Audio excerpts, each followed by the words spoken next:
వినాయక చవితి సందర్భం ఒక 10 నిమిషాలు అయితే మా పూజ స్టార్ట్ అయ్యే క్రమంలో ఇక్కడ ఉండేటువంటి అడ్డాకల వెంకటాయ పొలంలో పెద్ద కొండ చిలువ ఉందని చెప్పాను. కానీ ఇది కొండ చిలువ కాదండి, ఇది చాలా ప్రమాదకరమైనటువంటి రక్తపింజరి రసల్స్ వైపర్ అంటారు. చూడండి, సేమ్ కొండ చిలువ ఆకారంలోనే ఉంటుంది, కానీ ఇది భారీ సైజు ఉన్నటువంటి పాము అండి. చూస్తున్నారు కదా, నాకు తెలిసి మైబీ ఇది చాలా చాలా అగ్రెసివ్గా ఉంది. ఎందుకంటే ఈ పాము కాటికే చాలా మంది చనిపోతూ ఉంటారు. ముఖ్యంగా ఈ పాము పండుకున్నటువంటి ప్లేస్ గిట్ల చూస్తే మనం ఆశ్చర్యపోతాం. ఎందుకంటే అది గడ్డిలో వండుకొని ఉంది కాబట్టి, ఆ గడ్డిలో ఎవరైనా వీళ్ళు ఇక్కడ ఉండేటువంటి రైతులు వెళ్ళినప్పుడు అయితే వాళ్ళు కాటు వేసి చనిపోయే ప్రమాదం ఎక్కువ ఉంటుండే.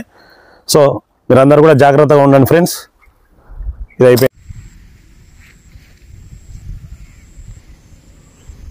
చాలా mostly very very dangerous snake, రక్తపింజరి రసల్స్ వైపర్.